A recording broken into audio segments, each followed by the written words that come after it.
اعوذ باللہ من الشیطان الرجیم بسم اللہ الرحمن الرحیم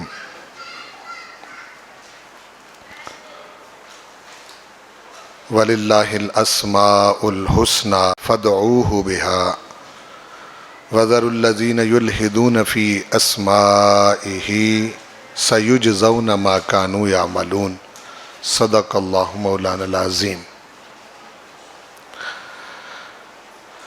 الحمدللہ والشکر للہ 20 روزہ دورہ قرآن کی آج 12ویں نشست ہے، اور سلسلہ وار ہم جس مقام پر پہنچے ہیں یہ بہت اہم عنوان ہے جس پر آج ہمارا لیکچر ہوگا۔ آپ سمجھتے ہیں کہ پہلے دن سے لے کے ہم تسلسل کے ساتھ بالکل ایک گفتگو کو دوسری کے ساتھ جوڑتے ہوئے ذکر کر رہے ہیں۔ جن احباب نے درمیان میں بہت ساری باتیں نہیں سنی ان کا ربط قائم کرنا مشکل ہوگا۔ بہرحال ہر عنوان اپنے طور پر بھی ایک الگ اہمیت رکھتا ہے۔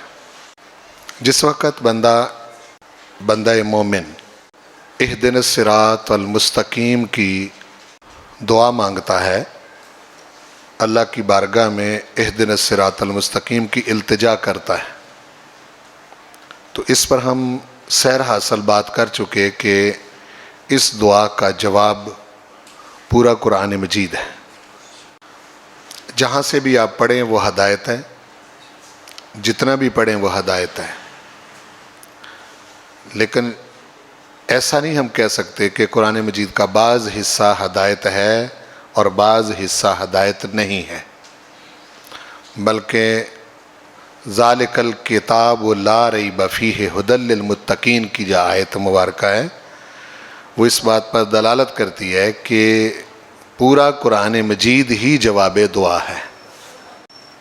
اور اس کے اندر ہم نے یہ بھی دیکھا کہ کن طریقوں کے ساتھ ہم قرآن مجید پڑھیں تو ہمیں ہدایت ملتی، اور کون سے طریقے صرف قرآن مجید تک پہنچنے کے لیے معاون اور مددگار ہیں۔ تو جب ہدایت ہی مطلوب ہے تو صاف ظاہر ہے کہ اہدنا الصراط المستقیم کی دعا جو ہے یہ تو اللہ جل مجدہ الکریم کی بارگاہ میں مانگی جا رہی ہے، تو قرآن مجید کی صورت میں جواب بھی وہی دے رہا ہے۔ اس میں کچھ چیزیں سمجھنے والی ہیں کہ ایک طرف انسان ہے ہدایت کی آرزو لیے ہوئے، جب اہدنا الصراط المستقیم کی دعا مانگتا ہے تو اس میں وہ تمنا کرتا ہے کہ مجھے صراط مستقیم کی ہدایت ملنی چاہیے، لیکن جب وہ اپنی ذات کو دیکھتا ہے اور اپنے خارج میں باہر اپنے ماحول کو دیکھتا ہے، اور ماحول سے بھی آگے بڑھ کر بین الاقوامی سطح پر جب نظر دوڑاتا ہے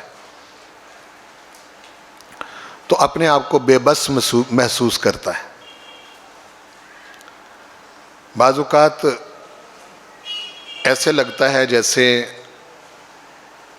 مثال کے طور پر سابقہ لیکچرز میں نے جو بات کی تو آپ میں سے ہی کئی لوگوں کے ذہن میں یہ بات آئی ہوگی کہ بات تو بڑی خاص ہے لیکن یہ ہوگا کیسے؟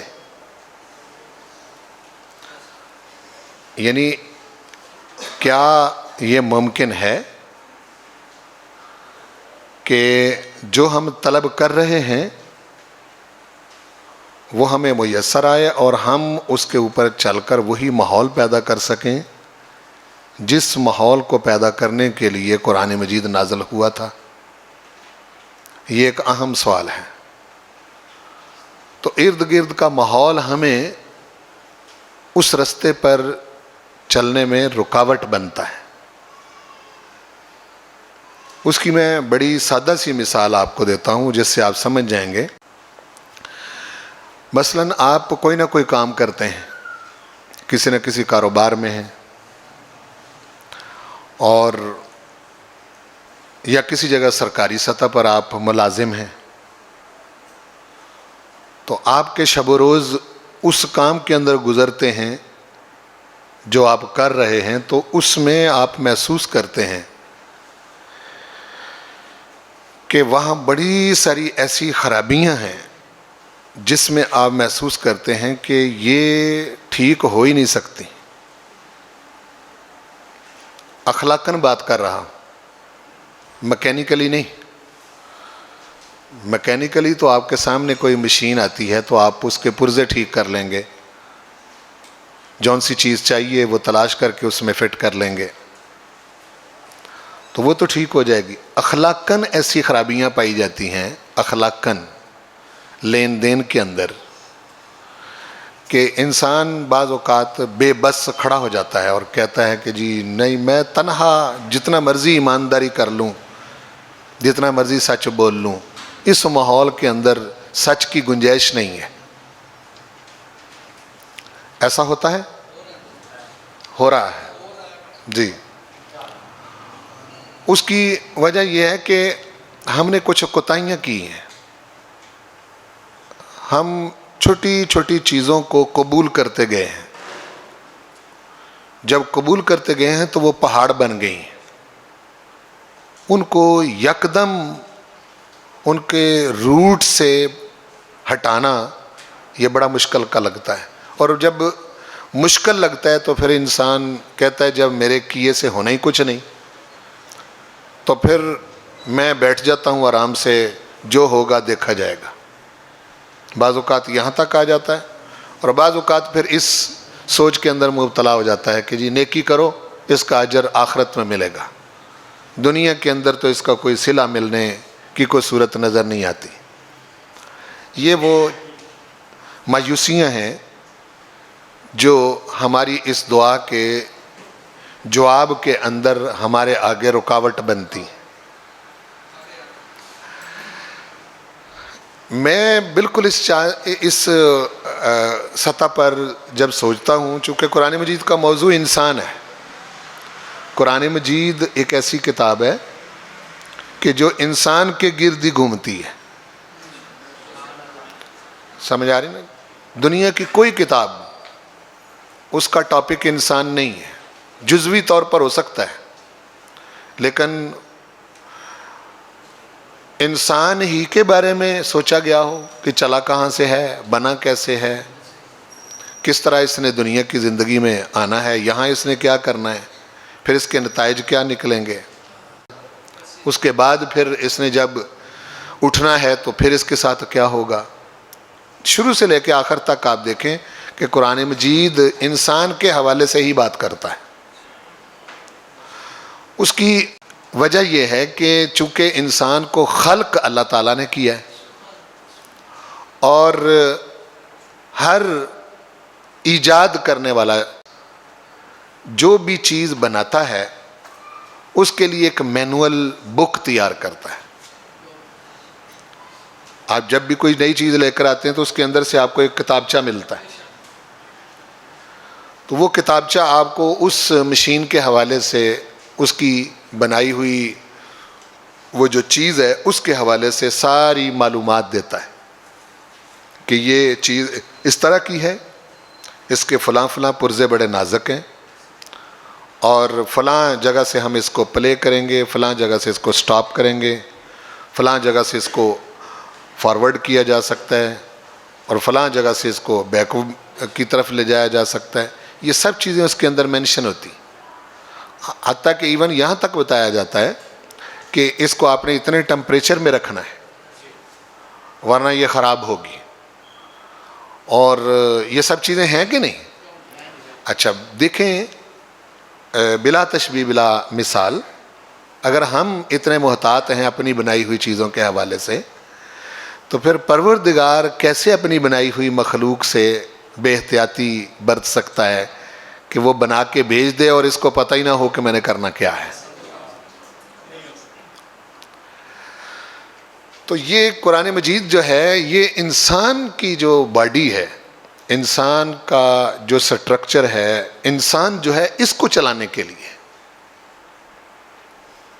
کس نے کہاں رکنا ہے، کہاں آگے بڑھنا ہے، ایون کہ اس کا ہر چیز طے ہے قرآن پاک کے اندر۔ اگر ہم اس کو پڑھتے جائیں تو پھر قرآن مجید جو ہے وہ ہمیں اس رستے پر چلاتا جاتا ہے جس رستے پر چل کر انسان منزل مقصود تک پہنچ جاتا ہے۔ جس وقت یہ آرزو کرتا ہے نا ہدایت کی، تو باہر والا ماحول ہدایت یافتہ نظر نہیں آتا،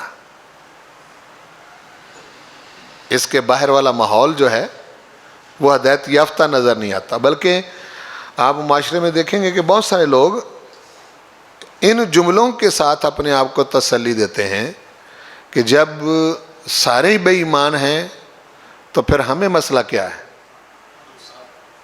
جب سارے جھوٹ بول رہے ہیں اور جھوٹ سے ہی کام چلتا ہے تو ہمارے سچ بولنے سے کیا ہوگا۔ یہ باتیں ہوتی ہیں یا نہیں ہوتی؟ کیوں جی؟ اکثر۔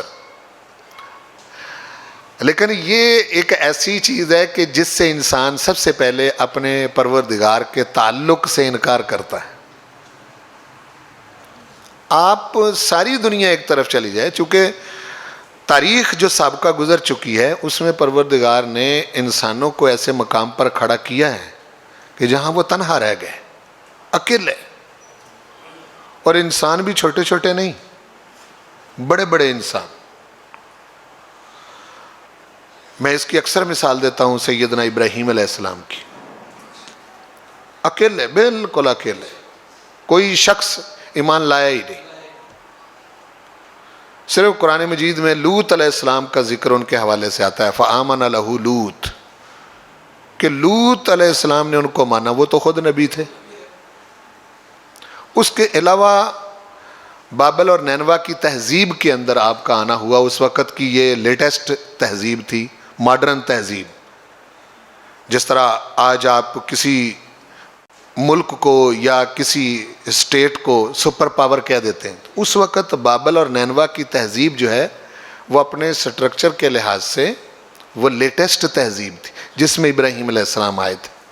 لیکن کوئی نہیں، گھر والے بھی سارے، چچا اور دیگر، کوئی نہیں، کسی نے نہیں مانا، سوسائٹی میں کسی نے نہیں مانا، ایون کہ آپ مشہور ہوتے گئے اور بادشاہ تک پہنچ گئے، بادشاہ تک پہنچ، بادشاہ سے بھی مناظرے ہوئے لیکن کسی کی اصلاح نہیں۔ پھر آپ نے بابل اور نینوا کو ہی چھوڑ دیا، شام چلے گئے، شام ہجرت کر کے پہنچ گئے، وہاں پھر آگے اپنے بیوی اور بچے کو چھوڑنے کے لیے آپ مکہ میں آئے حکم الہی کے مطابق۔ بس اس کو جتنا بھی آپ دیکھیں تو آپ سوچتے جائیں گے کہ یہ ایک ہی شخص اکیلا اس پوری تہذیب کے اندر پوری زندگی بسر کر کے چلا گیا، لیکن مانا کسی نے نہیں۔ لیکن قرآن مجید ان کے تذکرے سے بھرا پڑا ہے۔ قرآن پاک ارشاد فرما رہا ہے کہ وہ ہمارے خلیل تھے، ہم نے ان کو جب بھی آزمایا، آزمائش میں پورے اترے، ہاں جی، بڑے بڑے امتحان ان کو سامنا کرنا پڑا۔ سنتے رہتے ہیں آپ، ہاں جی۔ تو بات تو یہ ہے کہ بندہ یہ والی دنیا والی زندگی بسر کر کے چلا جائے اکیلا ہی صحیح، کم از کم اللہ پاک یہ تو فرمائے نا کہ میری خاطر زندگی بسر کر کے آیا ہے۔ اس لیے یہ سٹیٹمنٹ جو ہے نا کہ جی سارے بے ایمان ہو گئے ہیں تو ہمیں بے ایمانی کی اجازت مل گئی، سب زانی ہو گئے تو ہمیں کوئی زنا کی اجازت مل جائے گی، سب شراب پینے لگ جائیں گے تو آپ کو شراب کی اجازت مل جائے گی، نہیں، وہ اپنی جگہ پر قائم رہے گا۔ وہ پروردگار یہ دیکھتا ہے کہ یہ انسان جو ہے اپنے طور پر کھڑا ہے، اکیلا بات کر رہا ہے، ٹھیک ہے، تو وہ اس انسان کا خلوص دیکھتا ہے کہ یہ جو بندہ ہے یہ میری خاطر کھڑا ہے یا نہیں۔ اور اس کا ریگارڈ جب لوگ پھر قیامت والے دن یا اللہ کے حضور دیکھیں گے تو اس وقت پھر ان کو پتہ چلے گا کہ یہ جس کی خاطر کھڑا رہا ہے اس نے اس کو کتنے بڑے اعزاز سے نوازا ہے۔ یہ بات ذہن میں رکھیں۔ تو اس لیے یہ پہلا سٹیپ ہے، آپ نے آپ حضور کا جو غلام ہوتا ہے مومن، وہ ماحول کے مطابق نہیں ڈھلتا، یہ اس کی شان ہی نہیں ہے۔ ایسا نہیں ہے کہ جس طرح کا ماحول دیکھے اس میں ڈھل جائے، یہ کیا بات ہوئی؟ حضور علیہ الصلوۃ والسلام کے غلام کی یہ شان ہے کہ بے شک اکیلا رہ جائے لیکن غلامی میں اور ایمان پر کھڑا رہے، کوئی مسئلہ نہیں، اپنی کوشش اس نے نہیں چھوڑنی، اپنی محنت نہیں چھوڑنی، نتائج پروردگار نے پیدا کرنے، نتائج ہم نہیں پیدا کر سکتے۔ یہی وجہ ہے کہ یہاں اگر ابراہیم علیہ الصلوۃ والسلام کے نام لیواؤں میں کہیں دور ہمیں کھڑا کر دیا جائے تو یہ بھی ہمارے لیے سعادت کی بات ہے، ٹھیک ہے نا؟ تو اس لیے یہ جو مقام ہے یہ سمجھنے والا اور بڑا اہم ٹاپک ہے جس کو میں نے چھیڑا ہے، اور یہ اس کے ساتھ متعلق ہے کہ جب ہدایت کی آرزو لے کے آپ نکلتے ہیں تو ماحول آپ کے موافق نہیں ہے، یقیناً نہیں ہے۔ یہ تو طے شدہ بات ہے کہ اگر آپ کہیں کہ جی اگر تو پہلے سے لوگ ہدایت یافتہ ہیں تو پھر تو ضرورت ہی نہیں نہ پڑتی جد و جہد کی اور محنت کی، ٹھیک ہے نا؟ ماحول تو آپ کے مطابق نہیں ہوگا، آپ بازار میں ہیں تب بھی بازار آپ کے موافق نہیں، 101 طریقے انہوں نے بے ایمانی کے نکالے ہوئے ہیں۔ آپ اپنے کاروبار میں ہیں، ٹھیک ہے، آپ جو کام کر رہے ہیں وہی کام کوئی دوسرے کر رہے ہیں، لیکن آپ اپنے کام کے اندر اتنے ایمانداری سے کھڑے ہیں کہ نہیں جی میں انہیں اس کے اندر کوئی دو نمبری نہیں کرنی، کوئی گڑبڑ نہیں کرنی، تو پروردگار دیکھتا ہے اور ایک وقت پھر آتا ہے اس کا انعام اس بندے کو ضرور عطا کرتا ہے۔ جنہوں نے نہیں ایسا کیا وہ وقت گزرنے کے بعد مٹتے جاتے ہیں، یہی قرآن مجید کا فیصلہ ہے۔ فیصلہ یہی ہے کہ جو ہمارے پیغمبروں کے مشن پر کھڑے رہے ان کو ہم نے بچا لیا، اور جو ہمارے پیغمبروں کے مشن پر کھڑے نہیں رہے ان کو ہم نے تباہ کر دیا۔ یہ اب تک قوموں کا فیصلہ یہی ہے، اور ذہن میں رہے کوئی قوم پانی کی کمی کی وجہ سے سفاہتی سے نہیں مٹی، کوئی قوم خوراک کی وجہ سے سفاہتی سے نہیں مٹی، کوئی قوم اس وجہ سے نہیں مٹی کہ وسائل کم تھے اور ان کو وسائل میسر نہیں تھے زندگی کے تو لہٰذا وہ مٹ گئے، نہیں، ہمیشہ بے ادب اور نافرمان لوگ سفاہتی سے مٹا دیے گئے، اور آج ان کا نام لینے والا بھی کوئی نہیں ہے۔ لیکن جنہوں نے اپنے مالک کی خاطر قربانیاں دیں اور کھڑے رہے ان کے بارے میں فیصلہ ہے، انعام ہے اس کا۔ ہمارا مسئلہ یہ ہے کہ ہم اپنی اس چھوٹی سی زندگی میں ہی سارے نتائج دیکھنا چاہتے ہیں، ایسا نہیں ہوتا۔ ہماری کوشش پوری ہونی چاہیے، ہو سکتا ہے زندگی میں ہی نتیجہ نکل آئے، لیکن آپ ایک کام کر کے جائیں گے، اس کام کے بعد کچھ لوگ آپ کے ساتھ ملیں گے جو آپ کے مشن کو آگے لے کے بڑھیں گے۔ آج یہودی کہتے ہیں ہم ابراہیمی ہیں، عیسائی کہتے ہیں ہم ابراہیمی ہیں، مشرک کہتے ہیں ہم ابراہیمی ہیں، مسلمان کہتے ہیں ہم ابراہیمی ہیں، زندگی میں تو ان کو کسی نے مانا نہیں ہے۔ تو کیا ابراہیم علیہ السلام کا مشن ختم ہو گیا؟ نہیں، وہ تنہائی میں مانگی ہوئی دعائیں ابراہیم علیہ السلام کی جہاں وہ اکیلے کھڑے تھے، اس کے اثرات آج تک نظر آتے ہیں۔ نہ جانے کس خلوص سے وہ دعائیں مانگی تھی۔ علماء نے یہاں تک لکھا ہے کہ وہ جو مقام ابراہیم کا پتھر ہے اس پر کھڑے ہو کے جو رسول کریم صلی اللہ علیہ وسلم کی بعثت کی دعا کی تھی ابراہیم علیہ السلام نے، وہ اس قدر پسیجتے ہوئے کی تھی کہ آپ کے پیروں کی گرمی سے پتھر بھی پگھل گیا۔ ورنہ عام طور پر آپ جانتے ہیں، جو میری بات کا انکار اس لیے نہیں آپ کر سکیں گے کہ وہ پاؤں کا نشان اسی طرح موجود ہے جہاں اگر آپ وہاں دیکھتے ہیں عام طور پر پتھر پر کھڑا ہو کر کوئی شخص دعا مانگے تو کیا پتھروں کے اوپر پیروں کے نشان بنتے ہیں؟ پتھر وہ پیروں کے نشان اپنے اندر لے لیتے؟ نہیں لیتے۔ تو اس لیے یہ بات سمجھنے والی ہے کہ خلوص سے کیا ہوا کام آپ بے شک اکیلے ہوں لیکن کریں تو صحیح نا، یہ نہیں کہ مایوس ہو کے بیٹھ جائیں۔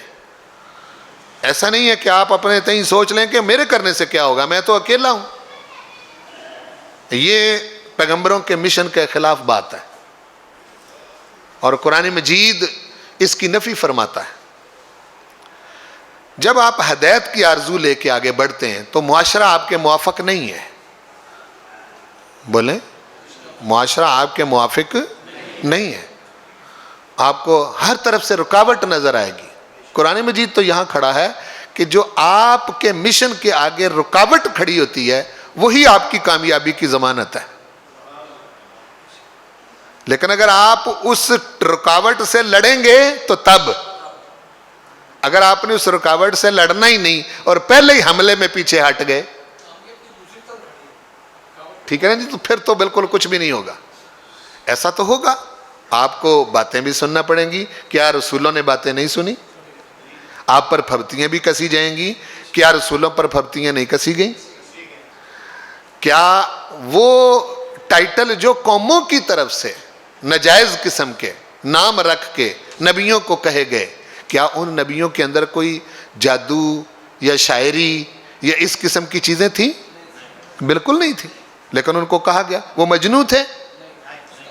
مجنوں نہیں کہا گیا, ٹھیک ہے. پاس کھڑے ہو کے ان کا مذاق نہیں اڑایا گیا. بولا نا جی.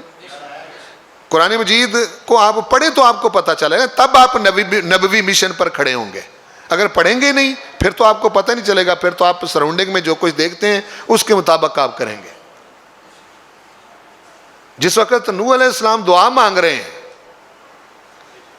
کہ پروردگار رب لا تذر علی الارض من الکافرین دیارا, روئے زمین پر کوئی کافر نہیں بچنا چاہیے, تو پروردگار نے ارشاد فرمایا ٹھیک ہے پھر آپ ایک کشتی بنائیں. فیصلہ اگر یہی ہے تو پھر ٹھیک ہے, کوئی کافر نہیں چھوڑتے.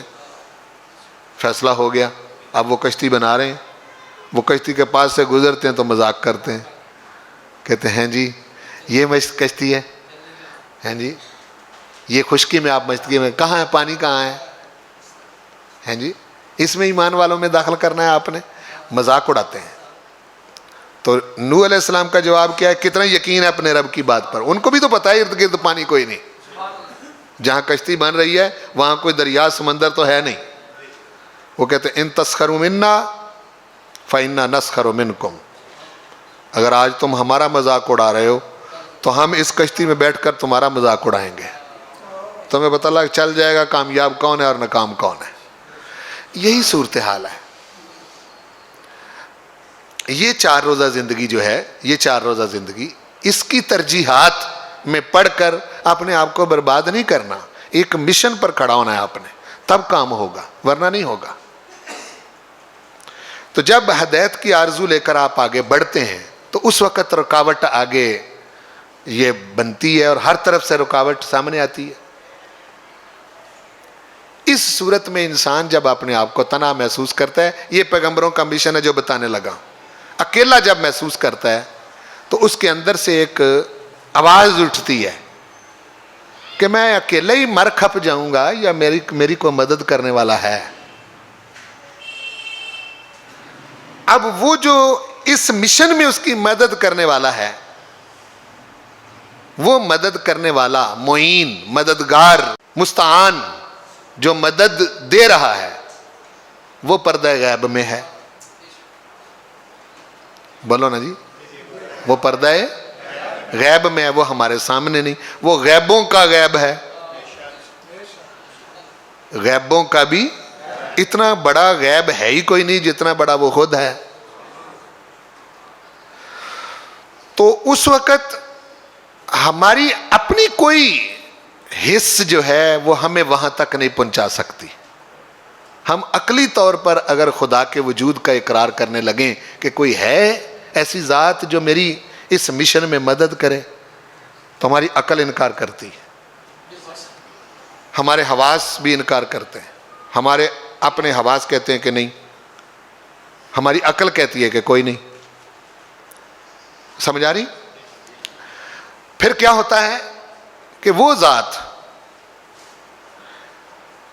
جس کے بارے میں ہمارا خیال ہے دیکھا ہم نے بھی نہیں اس کو, اللہ کو ہم نے نہیں دیکھا, جس کے بارے میں ہمارا یہ ذہن بنتا ہے کہ کوئی ایسی ذات ہے جو ہماری مدد کرے, اس کا ایک ہی ذریعہ باقی رہ جاتا ہے کہ ہم ایسی ہستی پر ایمان لائیں جو ہستی ہم سے اقرار کروائے کہ کہ جس کی مدد تم طلب کر رہے ہو وہ ہے، اس لیے کہ میں سچا ہوں، میں تمہیں بتا رہا ہوں کہ وہ ہے.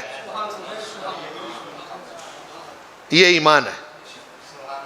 ایمان ہی ہمیں یہاں کھڑا کر سکتا ہے اور کوئی صورت نہیں کھڑی کر سکتی.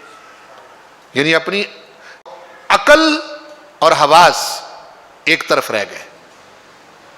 یہ وہ مقام ہے جہاں ہم نے عقلی طور پر اپنے پروردگار کے بارے میں نہیں سوچنا.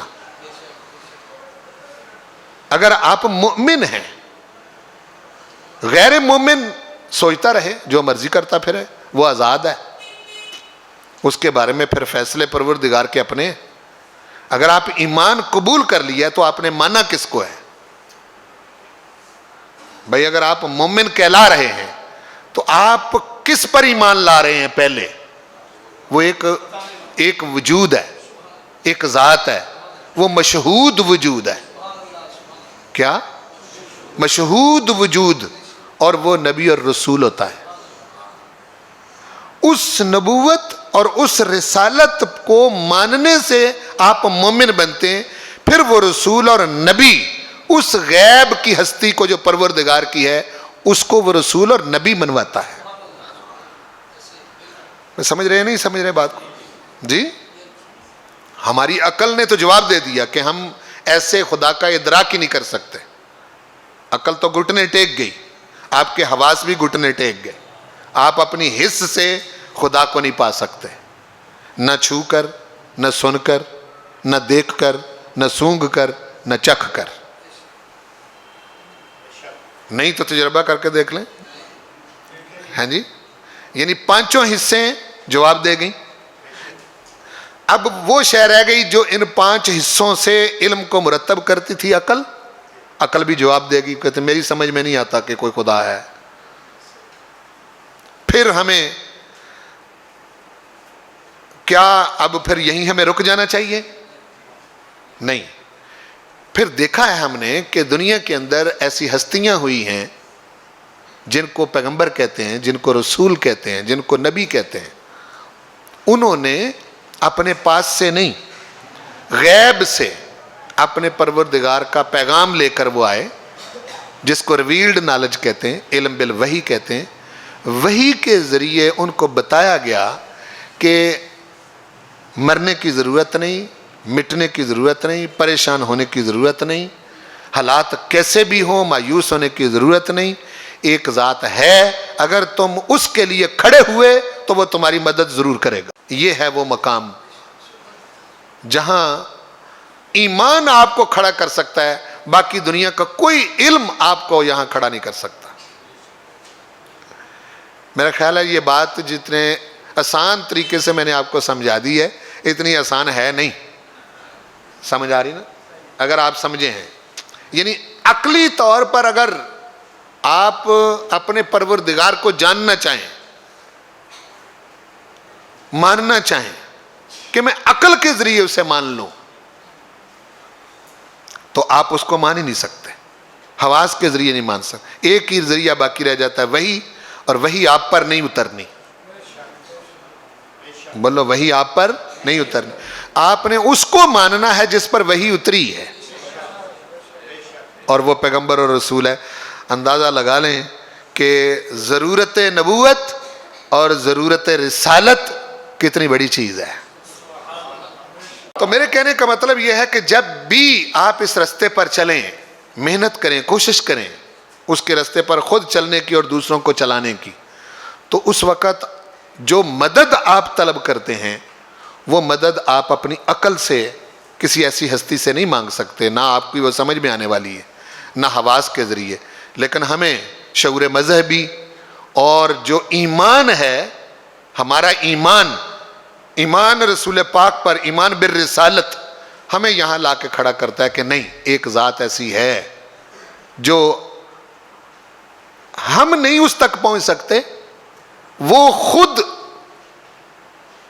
خود اپنے بارے میں نبی اور رسول کے ذریعے ہمیں بتاتا ہے کہ میں یہ ہوں. ہم نہیں اس کو پا سکتے. ہم نہیں، مثال کے طور پر یہ جتنی بھی صفتیں ہیں عقلی طور پر آپ ان کا ادراک نہیں کر سکتے. تو اب وہ اللہ ہے، اس کا ذاتی نام ہے، یہ ہمیں کس نے بتایا؟ رسول کریم نے. ہمیں تو کوئی پتہ نہیں کہ اس کا نام اللہ ہے. ٹھیک، اگر وہ رب ہے تو ہمیں نہیں پتا، رب العالمین ہے تو ہم نے اپنے پاس سے یہ نام نہیں بنایا. مالک یوم الدین ہے تو ہم نے اپنے پاس سے یہ نام اس کا نہیں رکھا. ٹھیک ہے، میں چند چیزیں لکھی ہیں، چند نام دیکھیں. الرزاق ہے، چند نام لکھے ہیں صرف، تو ہم نے اپنے پاس سے یہ نام نہیں بنایا اس کا کہ وہ الرزاق ہے. الرحمن ہے، غفور الرحیم ہے، سمیع بصیر ہے، عالم الغیب والشہادہ ہے، القادر القدیر ہے، فعال لما یرید ہے، ذو الفضل العظیم ہے. ان میں سے کوئی ایک بھی نام ہم نے اپنے پاس سے اپنے رب کا نہیں رکھا. سوال پیدا ہوتا ہے کہ کیا ہم اپنے پاس سے اس پروردگار کا کوئی نام رکھ سکتے ہیں؟ یہ کویسچن ہے. تو اس کا جواب نفی میں ہے. ہم اپنی عقل سے، اپنے حواس سے، اپنی سوچ سے اس ذات کا نام کوئی نہیں رکھ سکتے، اجازت نہیں اس کی. وجہ بھئی ہم اپنی عقل اور حواس سے تو اس کو پا ہی نہیں سکتے. جو نام بھی رکھا جائے گا وہ ہمیں نبوت اور رسالت کے ذریعے پتہ چلے گا کہ اس کا یہ نام ہے، اور اس میں بہت بڑی احتیاط کی ضرورت ہے. بولیں بڑی. میں پلٹ کے واپس پھر اس مضمون پر آتا ہوں، پہلے میں وہ آیتیں آپ کے سامنے رکھ لوں جو دوسرے پیج میں ہیں. میں واپس پھر اسی مقام پر آتا ہوں، کچھ باتیں میں نے ابھی آپ سے کرنی ہیں. آیتیں دیکھیں، غور فرمائیں. اللہ لا الہ الا ہو، سورہ طٰہٰ آیت نمبر 8 ہے. اللہ لا الہ، کوئی معبود نہیں، الا ہو، مگر وہی، یعنی اس کے سوا کوئی عبادت کے لائق نہیں ہے. لہ الاسماء الحسنی، اس کے اچھے اچھے نام ہیں. اسماء الحسنی، اچھے اچھے نام ہیں. سورۃ الاعراف آیت نمبر 180 میں وَلِلَّهِ الْأَسْمَاءُ الْحُسْنَى فَادْعُوهُ بِهَا، اللہ کے اچھے اچھے نام ہیں، اسماء حسنہ ہیں. فَادْعُوهُ، اس کو پکارو، بِهَا، انہی کے ساتھ اس کو پکارو.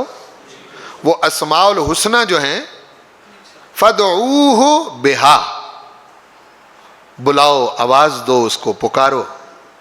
بہا، انہی اسماء حسنہ کے ساتھ، الاسماء الحسنہ کے ساتھ تم اسے پکار سکتے. وَذَرُوا الَّذِينَ يُلْحِدُونَ فِي أَسْمَائِهِ، یہ پوائنٹ ہے سمجھنے والا. وَذَرُوا الَّذِينَ يُلْحِدُونَ، اور چھوڑ دو ان لوگوں کو، الگ تھلگ ہو جاؤ ان لوگوں سے.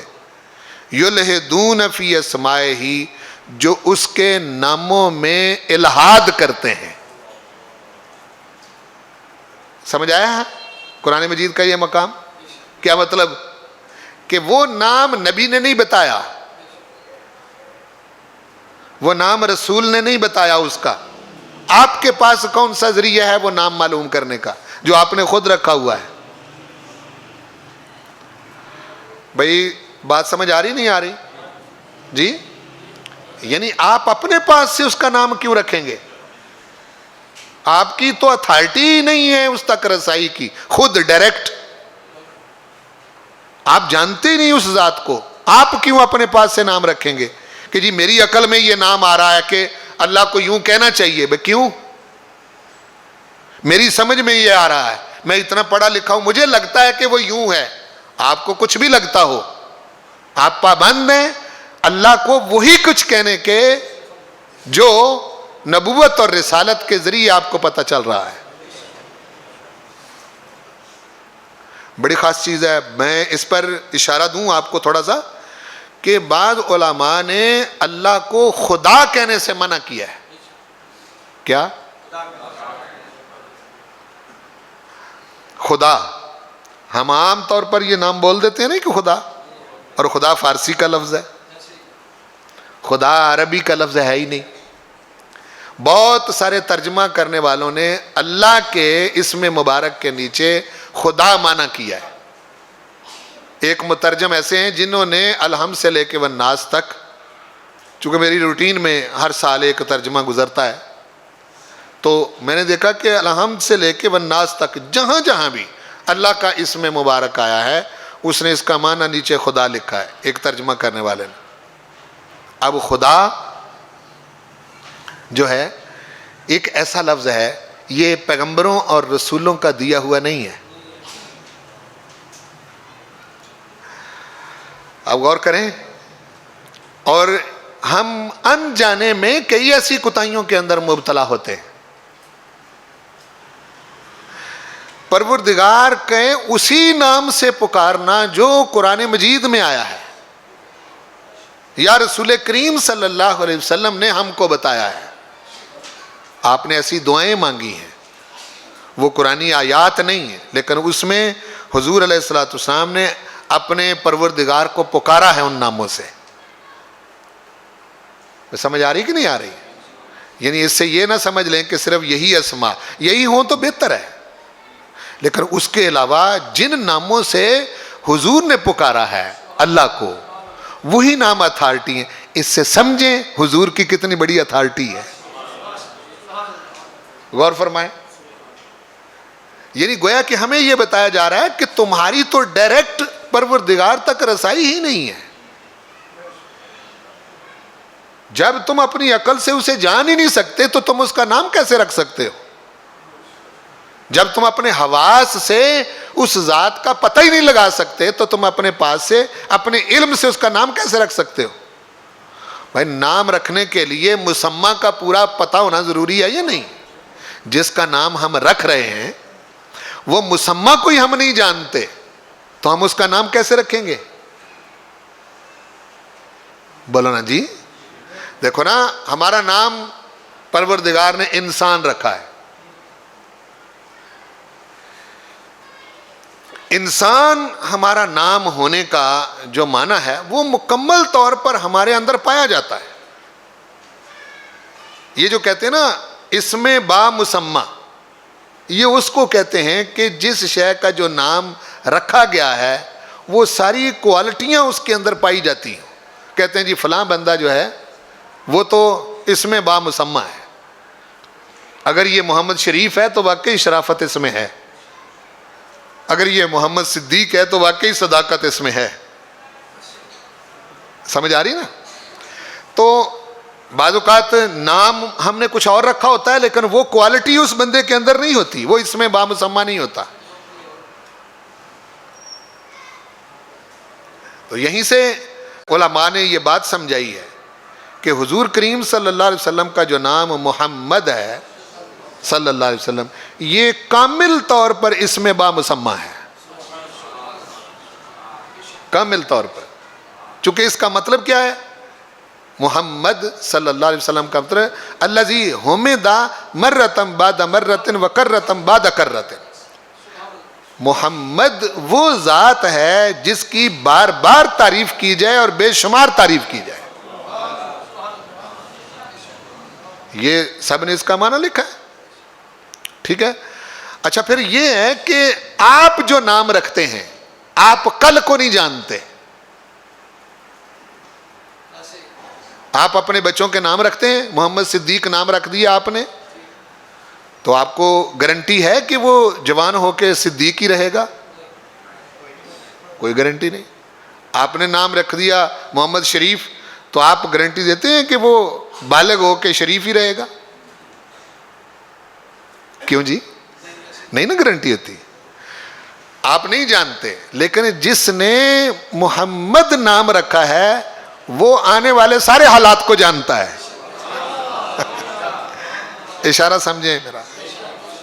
اس کو پتا ہے کہ جو وجود میں برا رہا ہوں یہ اس دنیا سے، جب میں نے اس دنیا میں آنے سے پہلے بھی محمد ہے، جب اس دنیا میں آیا ہے پھر بھی محمد ہے، اس کا لڑکپن بھی محمد، اس کی جوانی بھی محمد، اس کا بڑھاپا بھی محمد، اس کا اس دنیا سے جانا بھی محمد، اس دنیا سے پردہ فرمانا بھی محمد، اور پھر برزخ میں رہنا بھی محمد، برزخ سے اٹھنا بھی محمد. یہ جہاں جہاں بھی جائے گا یہ محمد ہی رہے گا.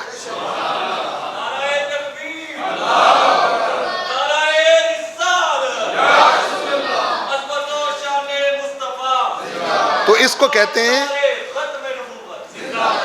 کہتے ہیں اسم با مسمى. اسم با مسمى. ہم جب اپنے پروردگار کا نام لیتے ہیں تو ہم اپنی عقل سے اور اپنے خیال سے، اپنے حواس سے، دیکھو کتنی احتیاط کی ضرورت ہے کہ ہم اپنے پروردگار کا کوئی نام اپنے پاس سے لے ہی نہیں سکتے. یہ شرعی پابندی ہے. قرآن مجید پر قرآن کیا کہہ رہا ہے؟ وَذَرُوا الَّذِينَ، چھوڑ دو ان لوگوں کو، الگ ہو جاؤ ان لوگوں سے، یلحدون، جو گڑبڑ کرتے ہیں، جو الہاد کرتے ہیں، جو شامل کرنے کی کوشش کرتے ہیں، فی اسمائے ہی، اس کے ناموں میں کوئی اور نام اپنے پاس سے گھڑ کے وہ اس میں شامل کرنا چاہتے ہیں. ایسے لوگوں کو چھوڑ دو، الگ ہو جاؤ، تمہارا کوئی تعلق نہیں اس سے. میں اس سے ایک اور اشارہ سمجھا ہوں، میرے ذہن میں ابھی یہ خیال آیا. میں یہ سمجھتا ہوں کہ پروردگار کا نام حضور علیہ السلام کے بتائے ہوئے ناموں سے ہٹ کر لینا یہ حضور پر بے اعتمادی ہے. بولو، یہ حضور پر بے اعتمادی ہے کہ آپ خود سے اس کو جاننا چاہتے ہیں. آپ خود سے تو اس کو جان ہی نہیں سکتے، آپ کے پاس ذریعہ کوئی نہیں ہے. یہ احسان کون دے گا؟ ہاں جی، یعنی نام بتائے ہیں کہ انہی ناموں سے آپ نے اس کو پکارنا ہے، اور منع کر دیا ہے کہ ان لوگوں کو چھوڑ دیں جو نام اس کے ناموں میں الہاد کرتے ہیں. الہاد بے دینی کو کہتے ہیں. بولو، اس کا مطلب یہ ہے کہ اس کا نام ایسا لینا جو رسول پاک نے نہیں بتایا، یہ دین نہیں، یہ بے دینی ہے. سَيُجْزَوْنَ مَا كَانُوا يَعْمَلُونَ، ان قریب انہیں سزا دی جائے گی جو وہ کرتے رہے ہیں. تم نے بڑا آسان سا معاملہ سمجھا ہوا ہے کہ اپنے پاس سے جو مرضی نام رکھ لیتے ہو. جو کچھ تمہیں دیا ان کے نام رکھو. ہاں جی، اور میرا نام کیا ہے؟ یہ تم پابند ہو اسی نام کے جو نام رسول کریم صلی اللہ علیہ وسلم نے وحی کے ذریعے بتائے ہیں. آگے چلیں، سورۃ الاسراء آیت نمبر 110. قُلِ ادْعُوا اللَّهَ اَوِ ادْعُوا الرَّحْمَٰنَ، محبوب کہو انہیں اللہ کہہ کے پکارو یا رحمان کہہ کے پکارو. حبیب نے بتاؤ، یہ کل کے ساتھ پھر اتھارٹی بیان کی جا رہی ہے. بولو، کل کے ساتھ پھر اتھارٹی ہے. محبوب انہیں بتاؤ انہیں ادعوا اللہ، اللہ کا نام لے کے پکارو، عبد الرحمن، یا رحمان کا نام لے کے پکارو. وہ بعض لوگ ایسے تھے، وہ مطلب یہ اللہ نہیں کہتے تھے، رحمان کہتے تھے. تو پروردگار نے وہ دونوں کی اجازت دی ہے یہاں. ایما تدعو، جس نام سے بھی تم پکارو گے ان میں سے، چاہے اللہ کہو چاہے رحمان کہو، فلہ الاسماء الحسنی، اس کے سب نام الحسنی، اچھے اچھے ہیں. یہ اللہ بھی اسی کا نام ہے اور الرحمن بھی اسی کا نام ہے. وَلَا تَجْهَرْ بِصَلَاتِكَ وَلَا تُخَافِتْ بِهَا وَابْتَغِ بَيْنَ ذَلِكَ سَبِيلًا. اپنی نماز میں زیادہ اونچی آواز نکال کر کلمات نہ کہو اور نہ بہت آہستہ سے کہو کہ کلمات ہی ادا نہ ہوں. وَابْتَغِ بَيْنَ ذَلِكَ سَبِيلًا، اس کے درمیان رستہ تلاش کرو. نہ تمہاری آواز بہت اونچی ہونی چاہیے، نہ اتنی پست کہ لب ہی نہ ہلیں اور لفظی ادا نہ ہو. ایسا نہیں، یہ ایک طریقہ بتایا. آگے سورۃ الحشر کی مشہور آیتیں، هو اللہ الذی لا الہ الا ہو، وہ اللہ کوئی معبود نہیں سوائے اس کے، عالم الغیب والشہادہ، وہ جاننے والا ہے غیب کو اور شہادت کو. سمجھ لیں ذرا بات کو، وہ جاننے، یہ اس کا ایک اسم مبارک ہے، عالم الغیب والشہادہ، یہ اللہ تعالیٰ کا ایک اسم مبارک ہے. غیب کا متضاد شہادت ہے. بولو، غیب کا متضاد، چونکہ یہاں پیرالل لایا جا رہا ہے. سمجھ آ رہی نا جی؟ عالم الغیب، غیب جاننے والا ہے، اور اس کے برعکس جو شہادت ہے اس کو بھی جاننے والا ہے، دونوں کو جاننے والا ہے. سمجھ آ گئی؟ اچھا، شہادت کس کو کہتے ہیں اور غیب کس کو کہتے ہیں؟ یہ ذہن میں رکھیں. شہادت وہ چیز ہوتی ہے جو مشاہدے میں آ چکی ہے. لفظی بتا رہے ہیں، وہ چیز، یہ صرف یہ نہیں کہ میرے مشاہدے میں آ چکی، نہیں، مخلوق کے مشاہدے میں آ چکی. وہ جہاں کہیں بھی ظہور ہو چکا ہے، مشاہدے میں آ گئی ہے، تو وہ عالم شہادت ہے. کیا ہے؟ عالم شہادت. اور جو چیز مشاہدے میں نہیں آئی کسی کے، وہ غیب ہے، وہ غیب ہے. اس کی چھوٹی سی مثال آپ یوں ذہن میں رکھ لیں کہ دیکھیں، ملائکہ ہے نا، ملائکہ یہ غیب ہے، ہمارے مشاہدے میں نہیں. ٹھیک ہے؟ ہمارے سامنے جتنی چیزیں ہیں، وہ ہم یہاں گجرانوالہ میں رہ رہے ہیں، یہاں کی کچھ چیزوں کا مشاہدہ کریں، کچھ چیزیں امریکہ میں ہیں، وہاں کے لوگ مشاہدہ، وہ عالم شہادت ہی ہے. وہ ضروری نہیں کہ میرے مشاہدے میں ہو. میں یہ بات ذہن میں رکھیں، جو انسانوں کے مشاہدے میں آ چکا ہے وہ عالم شہادت ہے. وہ کیا ہے؟ بولو، عالم شہادت. اور جو انسانوں کے مشاہدے میں نہیں، وہ عالم غیب ہے. میں آپ کو الجھن میں ڈالے بغیر اس کا مفہوم سمجھا دیا ہے. میں سمجھ آ رہی نا جی؟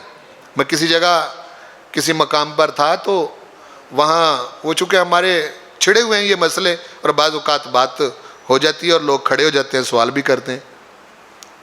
تو کسی شخص نے رسول کریم صلی اللہ علیہ وسلم کے علم غیب کے حوالے سے مجھ سے سوال کیا کہ آپ بتائیں کہ نبی کریم صلی اللہ علیہ وسلم کو علم غیب ہے یا نہیں ہے.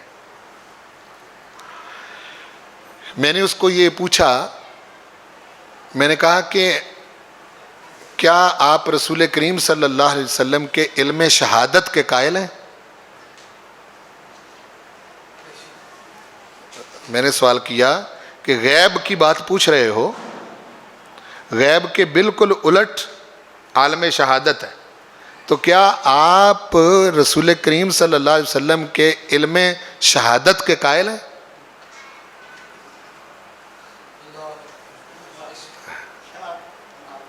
سمجھیں ذرا بات کو، میں نے کیا کہنا چاہ رہا ہوں. بھائی، علم شہادت کے آپ قائل ہیں؟ تو کہنے لگا کہ جی میں آپ کی بات سمجھ نہیں پایا. تو یہی آیت میں نے اس کو سنائی تھی، عالم الغیب والشہادہ، کہ پروردگار غیب کو جاننے والا ہے اور شہادت کو جاننے والا ہے. سمجھ آ رہی؟ تو میں نے کہا کہ یہ دونوں متضاد چیزیں ہیں. ایک عالم شہادت ہے، وہ عالم جو مشاہدے میں آ چکا ہے، ایک عالم غیب ہے. میں نے کہا کہ آپ حضور علیہ السلام کا علم شہادت جان گئے کہ غیب کے بارے میں سوال کر رہے ہیں؟ ہاں جی. اب وہ کوئی جواب نہیں بنتا. جو عالم شہادت ہے، اس میں اس روئے زمین کے کل درخت آتے ہیں. بولو، یہ عالم شہادت ہے. روئے زمین کے سمندر، دریا، پہاڑ، درخت، اس روئے زمین پر بسنے والے جانور، چرند پرند، جو کچھ بھی ہیں، یہ عالم شہادت ہے، عالم غیب نہیں. کیسا سوال ہے یہ لوگوں کا کہ حضور کے غیب کے بارے میں سوال کر رہے ہو؟ تو یہ تمہارا سوال تو بتا رہا ہے کہ آپ جان چکے کہ نبی کریم صلی اللہ علیہ وسلم کے علم شہادت کو آپ نے سمجھ لیا، جان لیا، تو غیب کے بارے میں پوچھنے لگ گئے ہو. سن رہے ہیں؟ یہ ایک کراس کویسچن ہے. خدا کے بندو عالم شہادت بھی اتنا بڑا ہے، بولو عالم شہادت بھی اتنا بڑا ہے کہ اس کو اب تک انسان سمجھ نہیں سکے، جان نہیں سکے. غیب پر کمندیں ڈال رہے ہو کہ غیب کے بارے میں بتاؤ، باقی رہا غیب. جتنا غیب ہے اس کے بارے میں جو کچھ آپ کو پتا ہے وہ سب کچھ حضور نے ہی بتایا ہے، ورنہ آپ کو کچھ پتا نہیں ہے. بے سمجھ آ رہی نا؟ یہی اسماء الحسنہ کی بات آپ کر لیں، آپ اپنی عقل اور اپنے حواس سے تو پروردگار کا کوئی نام رکھ ہی نہیں سکتے.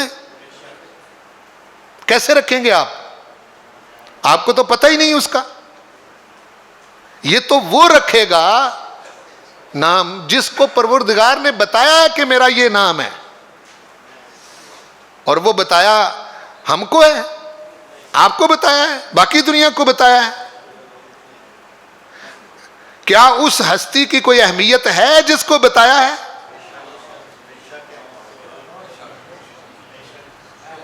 ٹھیک ہے نا؟ تو آپ کا ایمان کھڑا ہی یہاں ہے، آپ آگے چل ہی نہیں سکتے جب تک حضور علیہ الصلوۃ والسلام کو آپ تسلیم نہیں کرتے.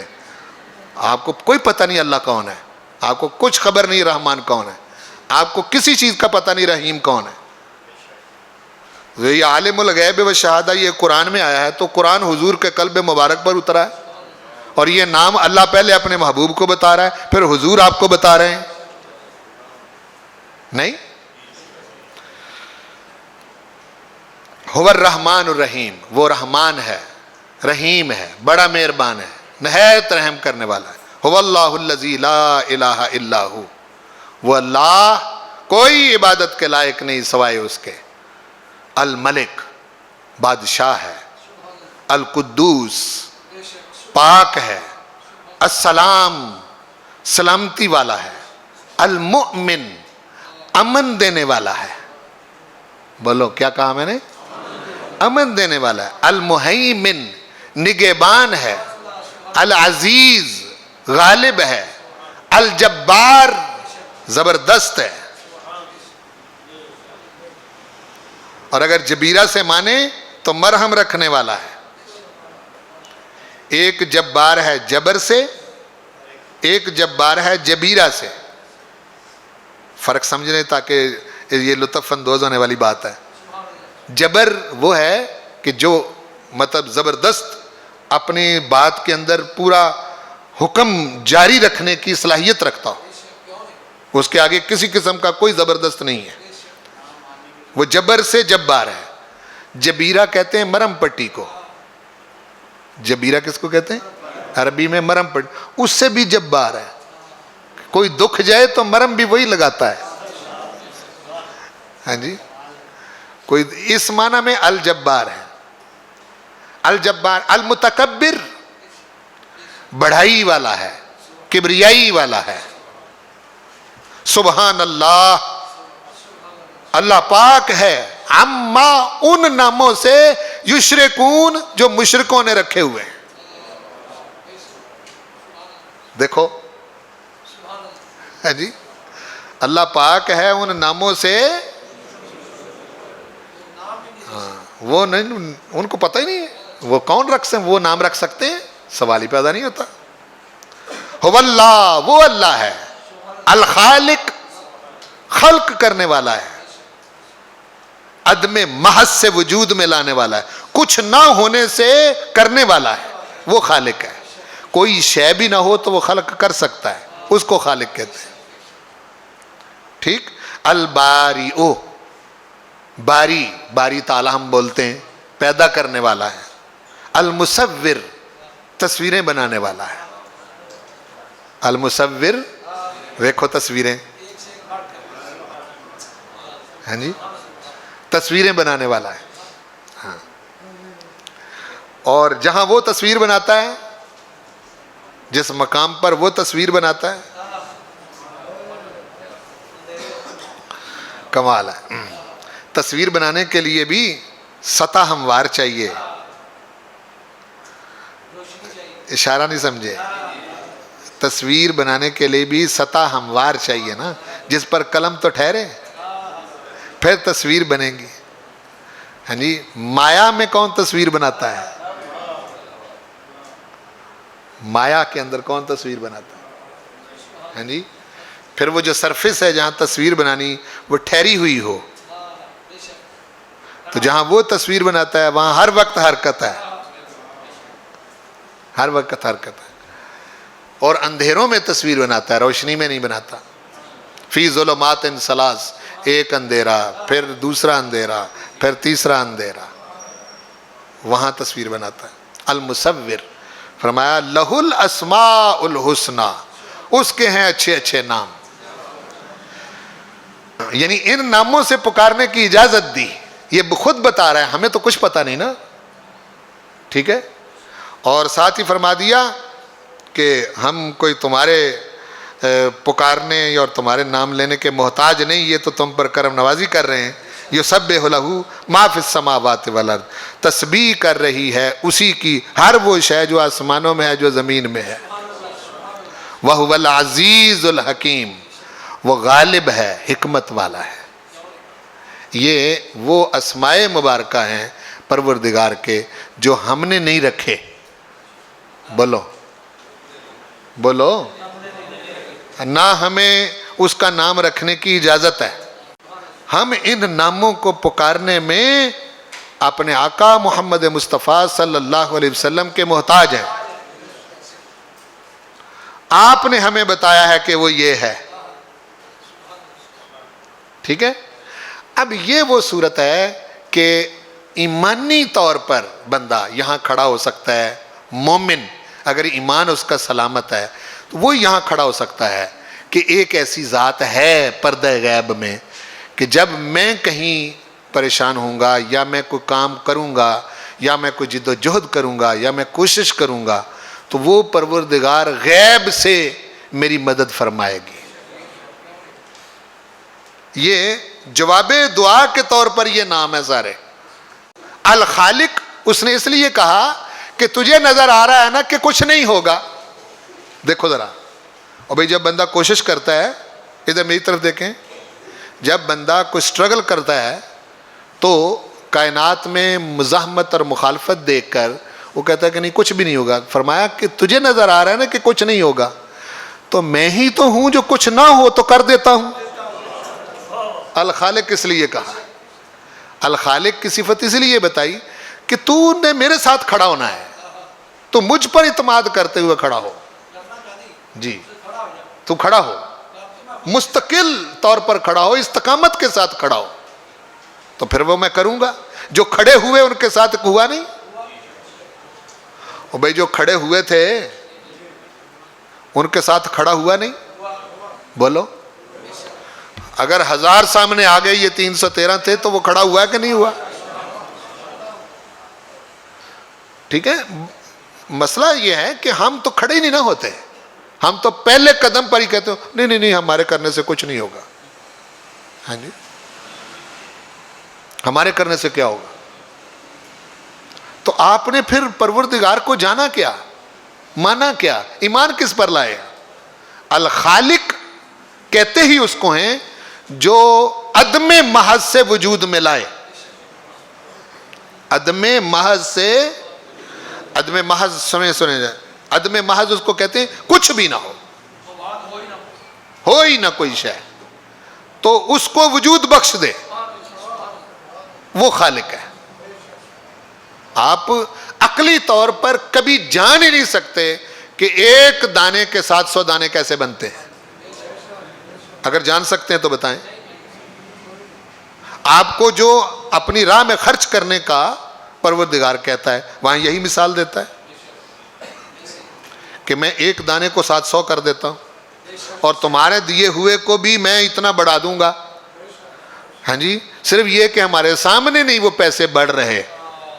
ہاں جی, وہ پاکستانی بینک نہیں نا, ٹھیک ہے, غیب میں ہے, سامنے نہیں بڑھ رہے, تو یقین نہیں, یقین نہیں. لیکن اگر پھر اس پر بھی یقین نہیں تو پھر ایمان کیسا؟ یہی تو بات ہے. اگر اس پر بھی یقین نہیں تو پھر ایمان کس پر لائے ہو؟ کس چیز کو مان رہے ہو؟ تو خالق کس لیے؟ آگے اس نے فرمایا رب العالمین، رب العالمین، میں سارے جہانوں کا رب ہوں. یہ بھی اسی نے بتایا ہے، سارے جہانوں کا رب ہوں.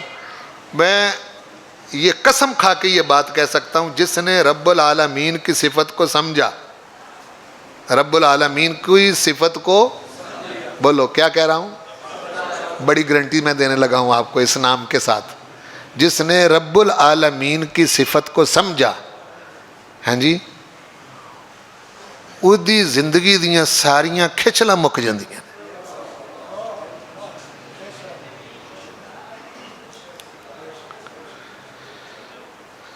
رب العالمین اس کو کہتے ہیں کہ جو سٹیپ بائی سٹیپ بتدریج جس شے نے جہاں تک پہنچنا ہے وہاں تک لے جائے. دیکھو آپ اپنے بچے کو بڑا کر سکتے ہیں. جب بچہ پیدا ہوتا ہے وہ کھینچ کے روز ماں باپ کھینچیں اور بڑا کر لیں، ایسے ہوتا ہے؟ اب دیکھو سمجھانے لگا ہوں نا، وہ غیر محسوس طریقے سے آپ مطلب روز دیکھتے ہیں تو آپ کو پتہ بھی نہیں چلتا تو بڑا ہو رہا ہے نا. اگر آپ کوئی 5 سال غائب ہو جائیں اور پھر آ کے اپنے بچے کو دیکھیں تو جب گئے ہوں اس وقت پیمائش کر کے جائیں، جب واپس آئے ہوں تو اس وقت وہ بتدریج بڑھ رہا ہے. کون بڑھا رہا ہے؟ ٹھیک ہے. پھر آپ بہت کوشش کے باوجود جو مرضی کر لیں اس کا حساب کتاب وہاں تک رہتا ہے جہاں تک اس نے اس کو فزیکل رکھا ہے. آپ اپنی طرف سے کچھ بھی نہیں کر سکتے، ٹھیک ہے نا. وہ تو آپ کو آپ کی کمزوریوں سے فائدہ اٹھاتے ہوئے کاسمیٹکس کمپنیاں فائدہ اٹھاتی ہیں، چونکہ آپ کے اندر ایک حص ہے مجھے گورا ہونا چاہیے، تو وہ وقتی طور پر کچھ نہ کچھ آپ کو وہ کیمیکلز بنا کے دے دیتے ہیں جس سے آپ کا بیڑا بھی گرم ہو جاتا ہے اور کچھ دیر بعد گورے آپ پھر نہیں ہوتے، وہاں کے وہیں رہتے ہیں. ٹھیک ہے نا جی. تو وہ جس طرح کی چیز آپ کو اللہ نے بنایا اسی طرح کی رہنی ہے. کیوں بھائی؟ ہاں، اسی پر آپ خوش رہا کریں، جو بنایا اللہ نے اس پر راضی رہا کریں. اس پر نہیں ہے کہ آپ اس سے کوئی باعث زائد بڑھیں گے تو کیا کریں گے، آپ کچھ بھی نہیں کریں. تو غیر محسوس طریقے سے یہ ہو رہا ہے یا نہیں ہو رہا؟ پھر جوانی آ رہی، اعصاب مضبوط ہو گئے، کمزوریاں دور ہو گئیں، ہر شے ہو گئی. آپ کے کرنے سے ہوئی نہیں، وہاں تک پہنچ گئے.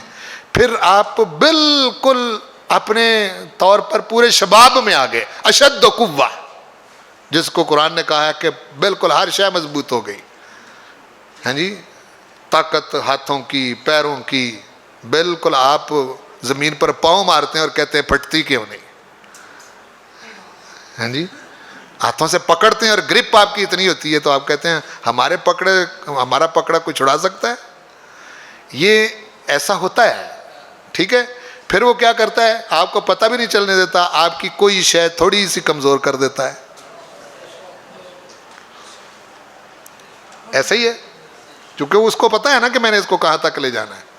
تو آپ اسی وقت کہتے ہیں پتہ نہیں کیا ہوا ہے، آج کل میری اتنا صحیح طرح نظر نہیں آ رہا. میں جیسے پہلے سن لیتا تھا اب اس طرح سنا نہیں جا رہا. ہاں جی، پہلے تو میں 2 سیڑھیاں اتر جاتا تھا، اب سہارا لے کے اترتا ہوں. یہ باتیں آپ کرتے ہیں. پھر ڈاکٹروں کے پاس آپ چلے جاتے ہیں، حکیموں طبیبوں کے پاس چلے جاتے ہیں، ان کو کہتے ہیں تو وہ آپ کو کہتے ہیں کہ 70 سال کا بوڑھا بھی ہم 22 سال کا جوان کر دیں گے. حکیم صاحب آپ کو یہ سمجھاتے ہیں. ہاں جی، اور آپ اس میں اتنی کوشش اور محنت کرتے ہیں، پیسے خرچ کرتے ہیں، آپ کو بالکل یقین ہوتا ہے کہ یہ حکیم مجھے 22 سال کا جوان بنا دے گا. وہ کاسمیٹکس کی طرح حکیم بھی آپ سے کھلواڑ کرتے ہیں. وہ جو ہونا تھا ہو گیا ہے. بولو جو ہونا تھا وہ ہو چکا ہے. وہ ایک وقت تھا، وہ ٹائم ملا، بس وہ چلا گیا. پھر آگے آپ چلیں، پھر آپ کے گھٹنے، آپ کے ٹخنے، آپ کے پاؤں، آپ کے ہاتھ، آپ کا حتیٰ تک سوچتے سوچتے پھر آپ کا دماغ، جہاں اس نے آپ کو لے کر جانا ہے وہاں وہ لاکھ کھڑا کرتا ہے.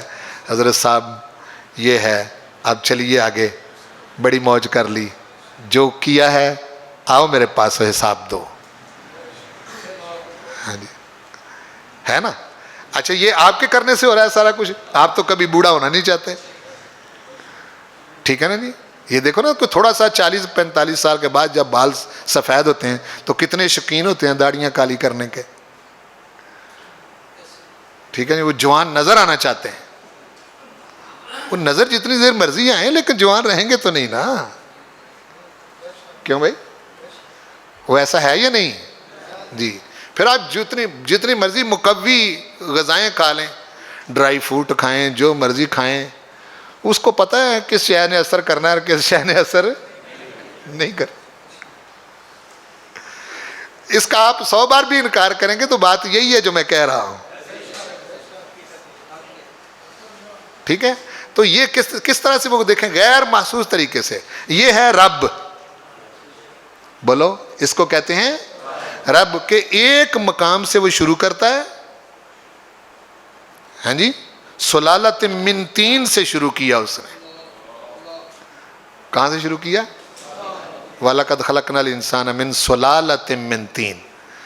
مٹی کا جوہر کہیں نہ کہیں کوئی پڑا ہوا تھا. وہ جو باپ نے کیلا کھایا, ہاں جی, کوئی چنے کھائے, کوئی روٹی کھائی, وہ کسی مٹیوں کا وہ جوہر وہ اس کے وجود میں جمع ہوا. پھر اس سے آگے وہ کیا تھا وہاں سے شروع کیا. پھر آگے نطفہ, نطفہ سے علقہ, علقہ سے مضغہ, مضغہ سے عظام, عظام کے پھر کسوہ عظام, اور پھر خلقن آخر اس شکل میں, جس میں یہ اپنے آپ کو دیکھ کے کہتا ہے واہ میری کیا بات ہے. ہاں جی, وہ کہتا ہے تیری کوئی بات نہیں, جس نے تجھے بنایا اس کی کیا بات ہے. وہ رب العالمین ہے, بالکل کوئی شے نہیں ہوتی وہ بنا لیتا ہے. ایسا ہی ہے, بولو نا جی. آسمان اس نے بنایا تو کوئی مٹیریل کہیں پڑا ہوا تھا, زمین بنائی تو مٹیریل کہیں پڑا ہوا تھا نہیں, یہ اس کی خلق ہے اور وہ رب ہے. بتدریج وہاں لا کھڑا کرتا ہے رب العالمین. الرزاق, الرزاق بہت رزق دینے والا, بولو بہت رزق دینے والا. اس پر ایک پیج ابھی باقی ہے, کل کا لیکچر بھی اسی پر ہوگا. یہاں تک ہم رکھتے ہیں اور پھر اس کو آگے بڑھائیں گے. یہ ناموں کا جاننا بڑا ضروری ہے, یہ انسان کو کھڑا کرتے ہیں اور طاقت دیتے ہیں, مایوسی سے نکالتے ہیں. کیوں بھائی, ہے کہ نہیں؟ ہاں.